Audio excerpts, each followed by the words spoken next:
welcome to another episode and of my Bible reading, New International Version Bible reading series. I'm on Genesis right now. In this chapter, I'm going to be reading through chapter 39.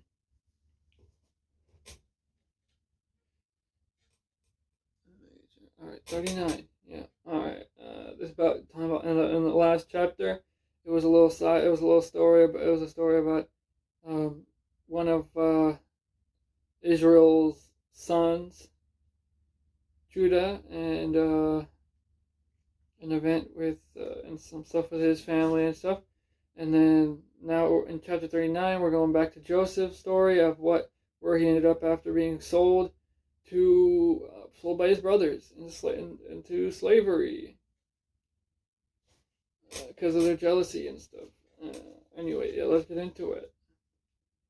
Alright. Now Joseph had been taken down to Egypt.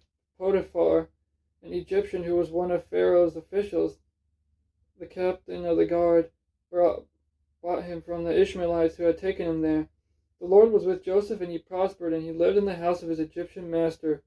When his master saw that the Lord was with him, and that the Lord gave him success in everything he did, Joseph found favor in his eyes and became his attendant. Potiphar put him in charge of his household, and he entrusted to his care everything he owned. From the time he put him in charge of his household and of all that he owned, the Lord blessed the household of the Egyptian because of Joseph. The blessing of the Lord was on everything Potiphar had, both in the house and in the field. So he left Joseph's care everything he had. So he left in Joseph's care everything he had. With Joseph in charge, he did not concern himself with anything except the food he ate. Now Joseph was well built and handsome, and after a while his master's wife took notice of Joseph and said, "Come to bed with me." But he refused. With me in charge, he refused. With me in charge, he told her, "My master does not concern himself with anything in the house. Everything he owns he has entrusted to my care. No one is greater in this house than I am. My master has withheld nothing from me except you, because you are his wife. How then could I do such a wicked thing and sin against God?" And though she spoke to Joseph day after day, he refused to go to bed with her or even be with her. One day he went into the house to attend to his duties, and none of the household servants was inside. She caught him by his cloak and said, "Come to bed with me." But he left me. Come to bed with me. But he left his cloak in her hand, and he ran out of the house. When she saw that he had left his cloak in her hand and had run out of the house, she called her household servants. "Look," she said to them, "this Hebrew has been brought to us to make sport of us. He came in here to sleep with me, but I screamed. When he heard me scream for help, he left his cloak beside me and ran out of the house." She kept his cloak beside her until his master came home, and then she told him this story. "That Hebrew slave you brought us came to me to make sport of me, but as soon as I screamed for help, he left his cloak beside me and ran out of the house." Then when his master heard the story, his wife told him, saying, "This is how your slave treated me." He burned with anger. Joseph's master took him and put him in prison, the place where the king's prisoners were confined. But while Joseph was there in the prison, the Lord was with him. He showed him kindness and granted him favor in the eyes of the prison warden. So the warden put Joseph in charge of all those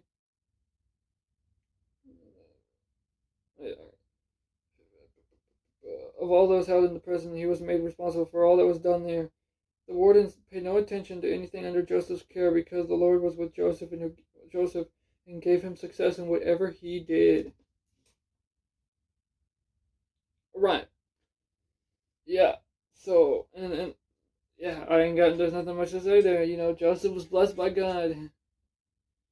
Yeah, he was favored in the eyes of God. And then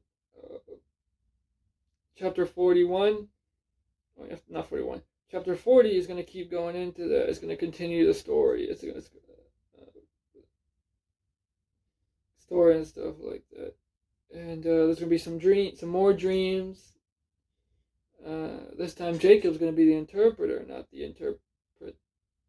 He's going to be interpreting dreams. and see how that goes in the next video. Or you could just, grab a Bible and look at it. So, well, yeah, that was Genesis chapter 40, and check out the playlist in the top right hand corner of the first few seconds of the video that shows up. There's a little card.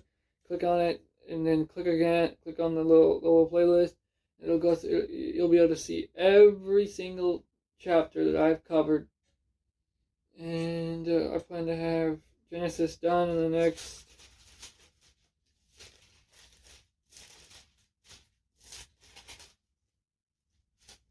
week, maybe two, maybe a week or two. I plan on having Genesis finished, and so I'll have all of Genesis done, and then I'll have to go to Exodus and all that stuff. That's crazy. I haven't even read really. I've only read a couple passages of Revelation, a couple chapters. I'm pretty early on in my belief. In my journey, but a religious journey that just started pretty much this year, getting heavily into it, and it's great. It's.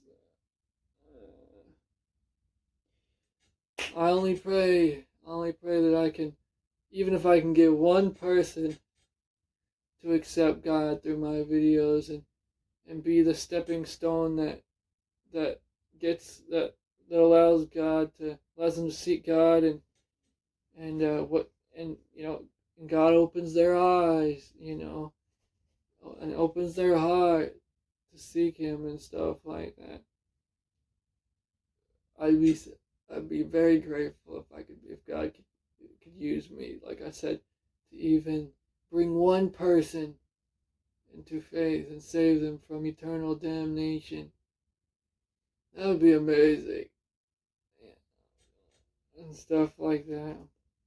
Just like God used my grandma and my sister and stuff like that to bring me into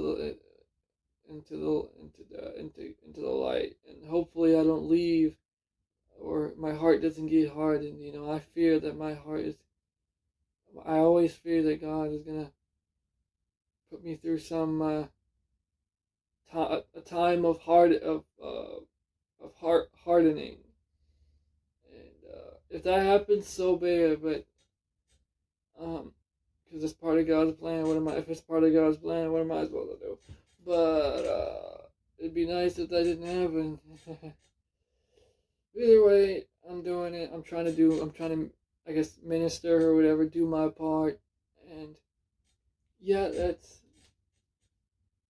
trying to spread the word of God. I don't get many views on this, probably because of the YouTube algorithm, and I can't make shorts long enough to get through a whole book, or even a chapter. But yeah.